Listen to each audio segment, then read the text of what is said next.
எல்லா புகழும் புகழ்ச்சியும் அல்லாஹ் ஜல்ல ஷானஹு தஆலா அவர்கள் மீது உரித்தாடுமாக. அல்லாஹ்வின் அன்பும் அருளும் அன்னலம் பெருமான் முஹம்மது ரசூலுல்லாஹ் ஸல்லல்லாஹு அலைஹி வஸல்லம் அவர்கள் மீதும் அன்னாரின் பரிசுத்த குடும்பத்தினர்கள், சத்திய சஹாபாக்கள், தாபிஈன்கள், தபஅ அவுலியாக்கள், அக்தாபுகள், நாதாக்கள், ஷுஹதாக்கள், சாலிஹீன்கள், நல்லோர்கள் நம் அனைவர்கள் மீதும் என்றென்றும் நிறைவாக உண்டாவதாக. ஆமீன். அல்லாஹ் ஜல்ல ஷானஹு தஆலா இந்த சங்கையான இஸ்லாமிய மார்க்கத்தின் வழியாக மனித சமூகத்திற்கு ஒழுக்க மாண்புகளை அல்லாஹ் வழங்கி இருக்கிறார்.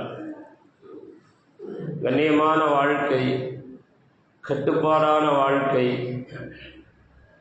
ஒரு தனி மனிதனின் ஆரம்பித்து சமூகம் வரைக்கும் எல்லோருக்கும் தங்களுடைய அந்த வாழ்க்கையை எப்படி அமைத்துக் கொள்ள வேண்டும் என்ற அந்த ஒழுக்க மாண்புகளை இஸ்லாம் நமக்கு கற்றுத் தருகிறது. ஏன்னு சொன்னா, ஒரு மனிதனை அளவீடு செய்யுதல் அப்படிங்கிறது அவர்களுடைய நடவடிக்கைகளை வைத்துதான். நல்ல மனுஷன் கெட்ட மனுஷன் அப்படின்னு சொல்றது, ஒரு இடத்தில் நல்ல ஒழுக்க மாண்புகள் இருக்கிற போது அவரை பார்ப்போம், அவருடைய நடவடிக்கைகளை கவனிப்போம், நல்ல மனுஷன்னு சொல்லுவோம். அதே மாதிரி ஒருவருடைய நடவடிக்கைகள் ஒழுக்கக்கேடான விஷயங்களா இருந்துச்சுன்னு சொன்னா அவரை நம்ம கெட்ட மனுஷன்னு அடையாளப்படுத்துவோம். இப்போ ஒரு மனிதன் நல்லவன் தீயவன் என்று அடையாளப்படுத்துவது அவரிடத்தில் இருக்கக்கூடிய நடவடிக்கைகள், ஒழுக்க மாண்புகள் தான். இந்த ஒழுக்க மாண்புகள் மனிதரிடத்திலே நிரப்பமாக இருக்க வேண்டும் அப்படிங்கிறதுக்கு தான் அல்லாஹ் குர்ஆன்ல சொல்லுவான், இந்த மனுஷனை படைச்சதே நான் கண்ணியமா படைச்சிருக்கிறேன். ஏன்னா அவன் கண்ணியமாக வாழ வேண்டும், கட்டுப்பாடாக வாழ வேண்டும். அதனால வலக்கது கர்ரம்னா பனி ஆதம், ஆதமுடைய சந்ததிகளை நம்ம சங்கையாக படைத்திருக்கிறோம், கண்ணியமாக படைத்திருக்கிறோம் அப்படின்னு சொல்லி அல்லாஹ் ஜல்ல ஷானஹு தஆலா மனிதன் இந்த உலகத்தினுடைய வாழ்க்கையில் மிகுந்த கட்டுப்பாடோடு ஒரு கண்ணியமான வாழ்க்கையை நம்மளும் வாழணும், நம்ம பிள்ளைகளுக்கும் அந்த வாழ்க்கையை கற்றுத்தர வேண்டும் என்று இஸ்லாம் நமக்கு சொல்லும். ஏன்னா இன்னைக்கு ஒழுக்கம்னா என்ன அப்படிங்கிற அளவு உண்டான உலகத்தில் நம்ம வாழ்ந்துட்டு இருக்கோம்.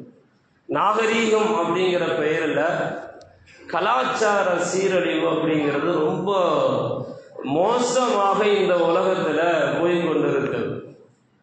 அது இன்னைக்கு நம்முடைய முஸ்லீம் சமூகத்திலையும் தொற்றி கொண்டிருக்கிறது என்பதை மறுப்பதற்கு இல்லை. முஸ்லீம்கள் அப்படின்னு சொன்னால் முன்னால ஒரு அடையாளம் இருந்துச்சு. அவங்க ட்ரெஸ் இப்படி இருக்கும். பொம்பளை பிள்ளைங்கன்னா இந்த மாதிரி தான் ட்ரெஸ்ஸு போடுவாங்க, ஆம்பளைங்கன்னா இப்படித்தான் இருப்பாங்க. அவங்கள பார்த்தாவே முஸ்லிம், இஸ்லாமியர் அப்படிங்கிற ஒரு அடையாளம் அப்படிங்கிறது நம்முடைய முன்னர் சமூகத்தில் இருந்துச்சு. ஆனால் இப்போ ஒரு 30-40 வருஷங்கள்ல இந்த அடையாளங்கள் எல்லாம் அப்படியே நம்மள்கிட்ட இருந்து போயிட்டு இருக்கு. இஸ்லாமியர்களிடத்திலேயும் ஒழுக்க சீரேடுகள் அதிகமாயிருச்சு அப்படின்னு சொல்லி இன்றைய அறிஞர்கள் கவலையை வெளிப்படுத்துகிறார்கள். குறிப்பாக பள்ளி கல்லூரிகளுக்கு செல்லக்கூடிய ஆம்பளை பிள்ளையா இருந்தாலும் பொம்பளை பிள்ளையா இருந்தாலும் இளைய சமூகத்திடத்தில் இந்த ஒழுக்க மாண்புகள் அப்படிங்கிறது குறைந்து கொண்டே வருவது ரொம்ப கவலைக்குரிய விஷயம். ஸல்லல்லாஹு அலைஹி வஸல்லம் சொல்லுவாங்க, ஒரு பெற்றோர் தன்னுடைய பிள்ளைகளுக்கு வழங்கக்கூடிய மாபெரும் சொத்து அப்படின்னு சொல்லி ஸல்லல்லாஹு அலைஹி வஸல்லம் சொல்றப்ப, மா நஹல வாலிதுன் வலத மின் நஹலின் அஃலல மின் அதபில் ஹசன், நல்லொழுக்கத்தை தன்னுடைய பிள்ளைகளுக்கு கற்றுக் கொடுப்பதை தவிர ஒரு சிறந்த வெகுமதியை, பெரிய சொத்தை பிள்ளைகளுக்கு வேற எதுவும் கொடுக்க முடியாதும்பாங்க ஸல்லல்லாஹு அலைஹி வஸல்லம். நீங்கள் பிள்ளைகளுக்கு விளையாட்டு ஜாமானோ, அவங்களுக்கு தேவையான இந்த மோட்டார் பைக்கு, அது இதுன்னு எல்லாமே உயர்வாக வாங்கி தர்றோம். ஆனால் இந்த ஒழுக்கத்தினுடைய விஷயத்தில் பெற்றோர்கள் கோட்டையிட்டுருவோம். காரணம் என்னன்னா அன்பு. முன்னோர்களுடைய காலத்தில் நம்ம தாய் தாப்பனுடைய அந்த இதிலெல்லாம் வந்து நம்ம மேலே பாசமும் இருந்துச்சு, அதே நேரத்தில் கண்டிப்பும் இருந்துச்சு. இன்னைக்கு அந்த கண்டிப்பு என்பது இல்லாமல் போச்சு. வெறுமனே பாசம் மட்டுமே பிள்ளைகள் மீது, அளவு கடந்த பாசம். அது வந்து பிள்ளைகள் செய்யக்கூடிய தவறை தட்டி கேட்பதை விட்டு நம்முடைய கண்களை மறைத்து விடுது. குறிப்பாக பொம்பளை பிள்ளைங்க ரொம்ப செல்லம் கொடுத்து வளர்க்கணும்.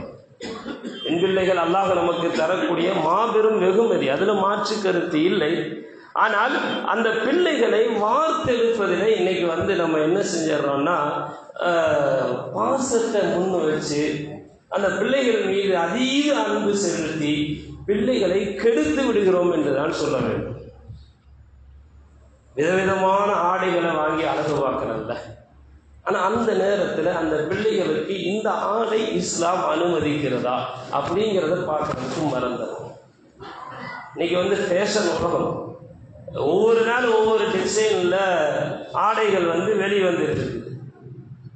அது குறிப்பாக மேற்கத்திய கலாச்சாரத்திலிருந்து இறக்குமதி செய்யப்படுகின்ற ஆடைகள், அரைகுறை ஆடைகள், ஆபாச ஆடைகள். பிள்ளைகள் அணிந்திருந்தாலும் அவர்களுடைய அவயங்கள் தெரிகின்ற அளவுக்கு உண்டான ஆடைகள். இதை வந்து பொம்பளை பிள்ளைகள் அணியிறத நம்ம வீட்டில் இருக்கிற பெற்றோர்களும் வந்து ரொம்ப அழுத்தமாக தட்டி கேட்கறதும் இல்லை. சில பெற்றோர்கள் இதெல்லாம் இந்த ஆடை இன்னைக்குள்ள ஃபேஷனு அப்படின்னு சொல்லி வாங்கி கொடுக்கக்கூடிய பெற்றோர்களும் இருக்கத்தான் செய்கிறோம். சுருக்கமாக சொன்னால், ஆடை அணிந்த நிர்வாணிகளாக பெண் பிள்ளைகள், இளம் பெண்கள் இன்னைக்கு நிறைய உலா வருவதை நம்ம பார்க்குறோம். இது மார்க்கம் வன்மையாக கண்டிக்குது. குர்ஆன்ல அல்லாஹ் சொல்கின்ற வசனம், அதிகமாக நம்ம கேட்குற வசனம் தான் இது. உங்கள் பார்வைகளை தாழ்த்தி கொள்ளுங்கள். ஆம்பளைகளுக்கும் அல்லாஹ் சொல்கிறோம், பொம்பளைகளுக்கும் அல்லாஹ் சொல்கிறான். ஆம்பளைகளுக்கு ஒரு 2 வரியில் அல்லாஹ் முடிச்சுட்டான். பார்வையை பாதுகாத்துக்குங்க, உங்களுடைய பிறப்புறுப்புகள் மர்மஸ்தானத்தை பாதுகாத்துக்குங்க அப்படின்னு முடிச்சுட்டான். ஆனால் பொம்பளை பிள்ளைக்கு அல்லாஹ் சொல்லும்போது, மறைவிடத்தை பாதுகாத்துக் கொள்ளுங்கள், பார்வையை பாதுகாத்துக் கொள்ளுங்கள், அழகை வந்து யாருக்கிட்ட வெளிப்படுத்தணுமோ அவங்கள்ட்ட மட்டும் காட்டுங்க. ஒரு பெண் தன்னுடைய முழு அழகையும் கணவனிடத்தில் மட்டும் வெளிப்படுத்த வேண்டும். தன்னுடைய ஆடை அலங்காரங்கள், நகை அலங்காரங்கள் தன்னுடைய குடும்பத்தார்கள், அண்ணன் தம்பி சகோதரர்கள், வீட்டில் நம்ம யாரையெல்லாம் கல்யாணம் முடிக்கிறதுக்கு ஹராமோ அவங்களுக்கு முன்னால் நீங்கள் உங்கள் ஆடை அலங்காரங்களை அவயங்கள் தெரியாத விதத்தில் நீங்கள் காட்டலாம். அல்லாஹ் சொல்கிறாங்க, நான் சொல்கிற வார்த்தை அல்லாஹ், இது குர்ஆன்ல விவரிக்கின்ற வார்த்தை. அல்லாஹ் சொல்கிறான், வல் யத்ரிபுன பிஹும்ரிஹின்ன அலா ஜியூபிஹின்ன, உங்களுடைய மார்பகங்களை மறைக்கின்ற ஆடையை எடுத்து முந்தானையை போட்டுக்கோங்கிறான் அல்லாஹ். இன்னைக்கு சுடிதாருங்கிற பேரில், இன்னும் பிற ஷார்ட்டு என்னமோ பேர் நிறைய சொல்கிறாங்க. அந்த பேரில் இந்த மேல் துணி என்பதை பிள்ளைகளுக்கு, பெண் பிள்ளைகளுக்கு இல்லை என்பதை நீங்கள் கண்கூடாக கண்டிருப்பீங்க. நம்ம இஸ்லாமிய பெண்கள் முதல் கொண்டு பெரும்பாலான உலகத்தினுடைய இளம் பெண்கள் அணிகின்ற ஆடைகள் இதுதான். முந்தானையை மார்பிலை போட்டு மார்பினுடைய அந்த வடிவம் தெரியாத விதத்திலே, கொச்சையாக சொல்லுகிறேன் என்று யாரும் நினைத்து கொள்ள வேண்டாம், மார்க்கம் நமக்கு இது சொல்லுது. அது தெரியக்கூடாது. ஆடை அணிந்திருந்தாலும் அவயங்களுடைய அந்த அளவு தெரியக்கூடாது என்று சொல்லுது. இது எத்தனை பேர் நம்மளுடைய பெண் பிள்ளைகள் விஷயத்தில் கவனம் செலுத்துகிறோம்? பிள்ளைகளுக்கு ஆடை அழகாக இருக்குன்னு வாங்கி கொடுக்குறோமே தவிர, அந்த ஆடை அந்த பிள்ளைகளுக்கு அணிவதற்குண்டான அனுமதியை இஸ்லாம் தந்திருக்கிறதா அப்படின்னு நம்ம பார்க்க மறந்தோம். ரசூலுல்லாஹி ஸல்லல்லாஹு அலைஹி வஸல்லம் சொன்னாங்க, 2 குரூப் இதுவரைக்கும் நான் அவங்கள பார்க்கல. ரசூல் ஸல்லல்லாஹு அலைஹி வஸல்லம் சொல்கிறாங்க, நான் பார்க்காத 2 பேர், 2 கூட்டம் அப்படின்னு சொல்லிட்டு ஸல்லல்லாஹு அலைஹி வஸல்லம் சின்ஃபானி மின் அஹ்லின் நார், ஆனால் அவங்க 2 பேருமே நரகவாதிகள் அப்படின்னாங்க ஸல்லல்லாஹு அலைஹி வஸல்லம். சொன்னாங்க ரசூலுல்லாஹி ஸல்லல்லாஹு அலைஹி வஸல்லம், கௌமுன் மஅஹும் சியாத்துன் கஅத்னபில் பகர், ஒரு கூட்டம் அவர்களிடத்தில் மாட்டினுடைய வாழை போன்ற வாள் இருக்குல்ல, வாழை போல சாட்டைகள் இருக்கும். அதை கொண்டு எதிரிபூன் அபிஹன்னாஸ் மக்களை அடித்து துன்புறுத்துவார்கள். இவர்களை நான் பார்த்ததில்லை அப்படிம்பாங்க ஸல்லல்லாஹு அலைஹி வஸல்லம். ரெண்டாவது சொன்னாங்க ஸல்லல்லாஹு அலைஹி வஸல்லம், வன்னிசாவுன் சில பெண்கள், காசியாத்துன் ஆரியாத்துன் அவர்கள் அணிந்திருக்கக்கூடிய ஆடைகள் அப்படிங்கிறது அரைகுறை ஆடைகளை அணிந்திருப்பார்கள். ஆடை அணிந்த நிர்வாணிகளாக அவர்கள் இருப்பார்கள். அது மட்டுமல்லாமல் ரசூல் ஸல்லல்லாஹு அலைஹி வஸல்லம் அவர்கள் சொல்கிறார்கள், அவங்க அந்த போட்டிருக்கிற ட்ரெஸ்ஸு ஆண்களை கவர்ந்து இழுக்கின்ற விதத்தில் இருக்கும். அதாவது தவறான கண்ணோட்டத்தில் ஒரு ஆண் அந்த பெண்ணை பார்ப்பது போன்று அவங்களுடைய அந்த ட்ரெஸ் இருக்கும்.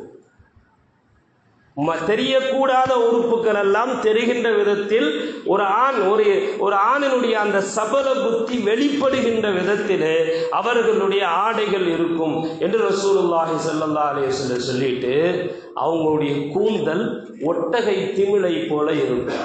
இன்னைக்கு பார்த்தோம்னா நம்ம இஸ்லாமிய பெண்கள்கிட்ட நிறைய பேர்கிட்ட இருக்குது, இந்த மண்டையில் கொண்டையை தூக்கி அப்படியே புர்கா போட்டிருந்தாலும் அவங்க அப்படி அந்த இதை ஒட்டகத்திமிழ் மாதிரி தூக்கிட்டு இருக்கும், பார்த்துருப்போம். இது கூடாது என்கிறார்கள் ரசூலுல்லாஹி ஸல்லல்லாஹு அலைஹி வஸல்லம். இவர்கள் ரெண்டு கூட்டத்தாரும் நரகத்தை சேர்ந்தவர்கள். லா யதுகுலன்னல் ஜன்னா சொர்க்கத்துக்குள்ள நுழைய மாட்டாங்க அப்படின்னு சொல்லிட்டு ஸல்லல்லாஹு அலைஹி வஸல்லம் இன்னும் சொல்றாங்க, வலா யஜிதுன ரீஹா சொர்க்கத்துக்குள்ள நுழையிறதுன்னு இல்லை, அந்த சொர்க்கத்தினுடைய வாடையை கூட அவர்கள் நுகர மாட்டார்கள். அந்த வாடை இவ்வளவு தூரத்தில் இருந்து பெற்றுக்கொள்ளக்கூட, அதாவது நுகர்வதற்கு உண்டான சமீபத்தில் இருந்தாலும் கூட அந்த வாடையை அவர்களால் நுகர முடியாது அப்படின்னு சொல்லி நபிகள் நாயகம் ஸல்லல்லாஹு அலைஹி வஸல்லம் அவங்க இந்த நபிமொழியில் ஆடையணிந்த நிர்வாணிகளாக அவயங்கள் தெரிகின்ற விதத்திலே ஆடை அணிகின்ற பெண்களை நரகவாதிகள் என்கிறார்கள் ரசூலுல்லாஹி ஸல்லல்லாஹு அலைஹி வஸல்லம். இங்கே அப்படித்தான் இருக்குது இந்த உலகம். ஃபேஷன் என்ற பெயரிலே, கலாச்சாரம் என்ற பெயரிலே, நாகரீகம் என்ற பெயரிலே விதவிதமான ஆடைகள் அணிகின்றார்களே தவிர அந்த ஆடைகள் எல்லாம் பெண் என்று சொன்னாலே நபிகள் நாயகம் ரசூலுல்லாஹி ஸல்லல்லாஹு அலைஹி வஸல்லம் வார்த்தையில் சொல்றதா இருந்தால் அவள் மறைக்கப்பட வேண்டியவள். அந்நிசாஉ ஔரத்துன் பெண் என்றாலே மறைக்கப்பட வேண்டியவள் என்று சொல்லுவாங்க ஸல்லல்லாஹு அலைஹி வஸல்லம். ஆனால் இது இன்னைக்கு அப்பட்டமாக மீறப்படுவது நம்ம மறுக்க முடியாத ஒன்று. என்னன்னா பிள்ளைகளை, அந்த பொம்பளை பிள்ளைகளை வளர்க்கிற விதத்தில் பெற்றோர்கள் ரொம்ப கவனம் செலுத்த வேண்டும் என்பதை நமக்கு மார்க்கம் வலியுறுத்துது. போடுற ட்ரெஸ்ஸிலிருந்து எல்லாத்தையும் நீங்கள் பார்க்கணும். ஆம்பளை பிள்ளைங்க போடுற மாதிரி உள்ள ட்ரெஸ்ஸை பொம்பளை பிள்ளைங்க போடக்கூடாது. அவர்களை கண்டால் நீங்கள் சாபமிடுங்கிறாங்க ஸல்லல்லாஹு அலைஹி வஸல்லம். நவுது பில்லாஹி மின், அல்லாஹ் பாதுகாப்பான. பிள்ளை கேட்குதுன்னு வாங்கி கொடுக்குறோம்ல, அப்போ அந்த ஆடை சபிக்கப்பட்ட நரகத்தினுடைய ஆடை என்பதை நாம் புரிந்து கொள்ள வேண்டும். ஆம்பளையை போடுற மாதிரி ஜீன்ஸு, ஆம்பளை பிள்ளையை போடுற மாதிரி ஷர்ட்டு இன்னைக்கு பொம்பளை பிள்ளைகளுக்கு வாங்கி கொடுக்குறோம். இறுக்கமான ஆடைகள், ரொம்ப மெல்லிய ஆடைகள், இதெல்லாம் ரசூலுல்லாஹ் ஹதீஸில் தடுத்த ஆடைகள். இது எல்லாம் இன்னைக்கு நம்ம காற்றில் பறக்க விட்டுட்டு பொம்பளை பிள்ளைய அது அப்படி போயிடுது, இப்படி போயிடுது, என் சொல்ல பேச்சு கேட்க மாட்டேங்குது, மார்க்கத்தை விட்டு ஓடி போயிடுது, நம்ம குடும்பத்தை விட்டுட்டு வேற குடும்பத்து பிள்ளைகளோட போயிடுது, மாற்று மதத்துவனோடு ஓடி போயிடுது, இல்லை காதலில் விழுந்துருது, கற்பை இழந்து வருகிறது என்றெல்லாம் இன்றைக்கு பேசப்படுவதற்கு காரணம் என்ன அப்படின்னு சொன்னால், அந்த பிள்ளைகளுடைய வளர்ப்பில் நாம் விட்ட அந்த அன்பு என்ற அந்த கண் மறைப்பு தான் காரணம். நபிகள் நாயகம் ரசூலுல்லாஹி ஸல்லல்லாஹு அலைஹி வஸல்லம் நமக்கு நிறைய வழிகாட்டுகிறார்கள். குர்ஆன் வழிகாட்டுகிறது பிள்ளைகளை வளர்க்கிற விஷயத்தில். குறிப்பாக பொம்பளை பிள்ளைகள் சொல்லி சொல்லி வளருங்க. அந்நிய ஆணை நீ பார்க்கக்கூடாது. அந்நிய ஆணை சின்ன பிள்ளையிலேருந்து சொல்லுங்க. அந்த பிள்ளைக்கு 7 வயசு ஆயிடுச்சா, தொழுகையை மட்டும் கற்றுக் கொடுக்காதீங்க, குர்ஆன் ஓதுறதை மட்டும் கற்றுக் கொடுக்காதீங்க, சொல்லி கொடுங்க. ஆண் என்று சொன்னாலே நீ தள்ளி தான் நிற்கணும். நம்ம வீட்டில் அப்படித்தானுங்க வளர்த்தாங்க. வயசுக்கு வந்ததுக்கு அப்புறம் பொம்பளை பிள்ளைய முன்னால் உள்ள காலங்களில் வீட்டை விட்டு வெளியே வரமாட்டாங்க. சில கடற்கரை ஓரங்களில் இருக்கக்கூடிய ஊர்களில் கல்யாணத்துக்கு முன்னால் அந்த பெண்ணை திரையிலிருந்து வெளியே கொண்டு வருதல் அப்படிங்கிறதுக்கு ஒரு சின்ன ஒரு ஃபங்க்ஷன்லாம் வச்சு நடத்தி இருப்பதாக நம்முடைய இதில் பார்க்குறோம். காரணம் என்னன்னா, வயசுக்கு வந்த நாளிலிருந்து அந்த பிள்ளை வெளியே வராது. கல்யாணத்துக்கு வால் அந்த பெண்ணுக்கு கல்யாணம்னு சொல்கிறப்ப தான் அந்த பிள்ளை இன்னைக்கு அப்படியா இருக்கு. அல்லாஹ் அக்பர். எங்கம்மா போகிற பாப்பா? தோழிமார்களோட ஹோட்டலுக்கு போய் போயிட்டு வா, இந்த டிரைவரை கூட்டிகிட்டு போ, அந்த வண்டியை எடுத்துகிட்டு போ. இங்கே நம்ம பிள்ளைங்க அது. ஆணுடைய துணை இல்லாமல் பெண் வெளியே வரக்கூடாதுன்னு மார்க்கம் சொல்லுதில்ல. மஹரமான ஆண் இல்லாமல் ஒரு பெண் வீட்டை விட்டு வெளியேறுகின்ற போது ரசூலுல்லாஹி ஸல்லல்லாஹு அலைஹி வஸல்லம் சொல்கிற வாக்கு எனக்கு பொய்யாவாது இல்லைங்க. ஷைத்தான் அந்த பெண்ணை பின்தொடர்கிறான். அப்போ ஆம்பளை பிள்ளை துணை இல்லாமல் தனியாக பொம்பளை பிள்ளைய ஹோட்டலுக்கு ஃபங்க்ஷனுக்கு அங்கே இங்கே அனுப்புறது அப்படிங்கிறது ஷைத்தானோடு நம் பிள்ளைகளை வெளியே அனுப்புகிறோம் என்றுதானே பொருள். தெளிவாக சொல்கிறாங்கல்ல ரசூல் ஸல்லல்லாஹு அலைஹி வஸல்லம். தோழிமார்களோடு போகுவதாக இருந்தாலும் பிள்ளைகிட்ட சொல்லணும், ஆண் பிள்ளைகள் அந்த பிள்ளையோட யாராவது ஆண் நண்பர்கள் இருந்தால் அவன்கிட்ட நீ பேசக்கூடாது, உன் நம்பரை ஷேர் பண்ணக்கூடாது. உன் கூட படிக்கிறவனா இருந்தாலும் அவனுக்கு நீ நம்பரை கொடுக்காத, அவனோடு கை கொடுக்காத. ஏன்னா ரசூல் ஸல்லல்லாஹு அலைஹி வஸல்லம் சொல்லியிருக்கிறாங்க, ஒரு அந்நிய ஆணுடைய கரமும் அந்நிய பெண்ணுடைய கரமும் இணைவது என்பது கை கொடுக்குற மாதிரி அந்த தொடுறதுங்கிறது ஒரு பெரிய ஆணியை எடுத்து சமட்டியால் தலையில் அடிப்பதை விட ரொம்ப மோசமானதுன்னு சொன்னாங்க ஸல்லல்லாஹு அலைஹி வஸல்லம். இன்னைக்கு கலாச்சாரம், ஹாய் ஆம்பளை பிள்ளையும் பொம்பளை பிள்ளையும் கையை கொடுக்குறோம். நம்ம பிள்ளைகளை இதை நம்ம சொல்லி தராத விளைவுங்க. இந்த பிள்ளைகளுக்கு இதை நம்ம கற்றுத்தரணும். அந்நிய ஆண்களிடத்தில் பேசாதீர்கள். குர்ஆன்ல அல்லாஹ் என்ன சொல்றான் தெரியுமா? வீட்டுக்குள்ளே இருக்கும்போது பெண்கள் கணவன் இல்லை, அல்லது கணவனோ அல்லது பெண்ணுடைய பெற்றோரோ இல்லை, சகோதரன் ஆம்பளைகள் இல்லாத வீடு. இன்னொரு அந்நிய ஆண் கணவரை பற்றியோ சகோதரனை பற்றியோ பெற்றோரை பற்றியோ உங்களிடத்திலே கேட்பதற்காக கதவை தட்டுகிறார்கள் என்று சொன்னால் குர்ஆன்ல அல்லாஹ் சொல்றான், அவன்கிட்ட பேசும்போது கொடூரமா பேசு. ஏங்க வீட்டில் ஆள் இல்லையாங்க அப்படி சொல்லாத. வீட்டில் ஆள் இல்லை, நீ போயிட்டு வா. ஒரு அதிகார தோரணையில் அந்த பெண்ணிடத்தில் அந்த பெண்ணுடைய அந்த குரல் கூட ஒரு ஆணை மயக்கி விடக்கூடாது. 22வது ஜுஸ்வினுடைய துவக்க ஆயத்தை நீங்கள் எடுத்து பாருங்கள். அல்லாஹ் சொல்லுகிறான், குரலில் கூட குலைந்து பேசாதீர்கள். எவ்வளவு தூரம் அந்த பொம்பளை பிள்ளையை நம்ம பாதுகாக்கணுங்கிறது அல்லாஹ் குரல்ல முதல் கொண்டு மறைக்கணும் அப்படின்னு அல்லாஹ் சொல்றான்ல. ஃபிக்ஹ் கிதாபுகளை எழுதுகிறார்கள், அந்நிய பெண்கள் செய்தி வாசித்தால் கூட நீங்கள் தொலைக்காட்சிகளில் அந்த குரலை கேட்கறது மக்ரூன்னு எழுதுறாங்க. அந்த அளவுக்கு மார்க்கம் பொம்பளை பிள்ளைகளுடைய விஷயத்துல ரொம்ப கவனம் எடுத்து அதுல நம்ம இருக்கணுங்கிறத நமக்கு வலியுறுத்துது. காலில் உடம்புல இந்த ஏதாவது ஒரு அலங்கார போட்டு நகை, தங்க நகை, கொலுசு இதெல்லாம் போட்டிருந்தா அந்நிய ஆண்கள் யாராவது இருக்கிறாங்க அப்படிங்க போகும்போது அல்லாஹ் சொல்லுகிறான், நீங்கள் உங்களுடைய கால்களை மெதுவாக எடுத்து வச்சு நடங்க. பொம்பளை பிள்ளைக்கு குர்ஆன் சூரத்து நூறில் அல்லாஹ் சொல்கிறான், அந்த புள்ள வேகமாக நடக்கும்போது அந்த அணிந்திருக்கக்கூடிய ஆபரணங்களிலிருந்து ஒலி ஏற்படுகின்ற விதத்திலே கால்களை அடித்து நடக்க வேண்டாம் என்று உங்கள் பிள்ளைகளுக்கு கற்றுக் கொடுங்கள், பெண்களுக்கு சொல்லுங்கன்னு அல்லாஹ் சொல்றான். அல்லாஹு அக்பர். இதெல்லாம் இன்னைக்கு நம்ம ஃபாலோ பண்ணுறதே கிடையாது. ஆனால் என் பிள்ளை பாதுகாப்பாக இருக்கணும், என் பிள்ளை கற்போடு இருக்கணும், அந்த காதல் எதிரையும் வலைகளையும் விழுந்துடக்கூடாது, என் பிள்ளை ஒழுக்கமாக வாழணும் அப்படின்னு நினைக்கிறோமே தவிர அந்த பிள்ளைகளுக்கு தர வேண்டிய அந்த மாண்புகளை நாம் அதில் கவனம் செலுத்துறது இல்லை. அது கவனம் செலுத்தாதனுடைய விளைவுகள் தான் இன்றைக்கு பல்வேறு விதமான ஆபத்துகளில் பாலியலினுடைய அந்த பிரச்சனைகள் எல்லாம் பெண்கள் மாற்றுவதற்கு சபல புத்தி கொண்ட ஆண்களிடத்தில் சிக்குவதற்கு காரணமாயிருக்கு. தனியாக கூட நீங்கள் பொம்பளை பிள்ளைகளை காலேஜுக்கு அனுப்பாதீங்க. இன்றைக்கி உள்ள வல்லுநர்கள் சொல்கிறாங்க, நடக்கக்கூடிய உலக நடப்புகளை வச்சு காலேஜ் வாசல் வரைக்கும் பெற்றோரில் யாரோ ஒருத்தர் போய் விட்டுட்டு வாங்க, அல்லது சகோதரன் இருந்தால் சகோதரன் போய் விட்டுட்டு வாங்க. பிள்ளைகளை தனியாக வெளியே அனுப்பாதீங்க. அது நம்ம மார்க்க சொல்கிறது தான்.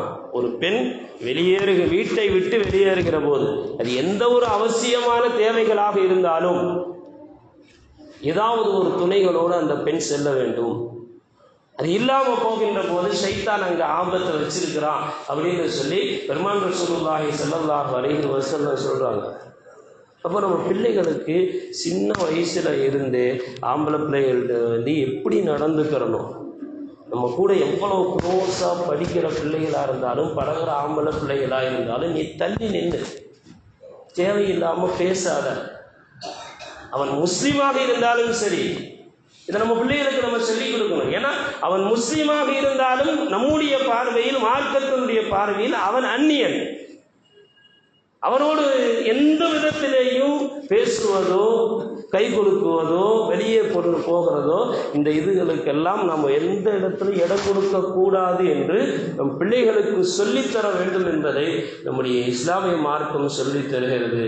அல்லாஹ் ஜல்ல ஷானஹு தஆலா நம்முடைய பெண் பிள்ளைகளை நல்ல ஒழுக்க மாண்புகளோடு வளர்த்தெடுத்து நமக்கும் நம்முடைய மறுமை வாழ்க்கைக்கும் பிரயோஜனமான பிள்ளைகளாக அல்லாஹ் ஆக்கி அருள் தருவானாக. நம்முடைய பெண் பிள்ளைகள் வெளியே சென்று அவர்கள் வருகின்ற நேரத்தில் எந்த ஆபத்துகளிலும் சிக்கிவிடாமல், ஷைத்தானுடைய சூழ்ச்சிகளில் அவர்கள் ஆட்பட்டு விடாமல் அல்லாஹ் அருள் கொண்ட மலக்குகளை பாதுகாத்து நம் பிள்ளைகளை வீடு திரும்ப செய்வானாக. நம் பிள்ளைகளுக்கு அல்லாஹ் இறுதி வரைக்கும் ஈமான் சலாமத்தோடு வாழுகின்ற தௌஃபீக்கை நமக்கும் நம் சந்ததிகளுக்கும் அல்லாஹ் தந்தருள் புரிவானாக. ஆமீன். வாஹிரு தஅவானா அல்ஹம்துலில்லாஹி ரப்பில் ஆலமீன்.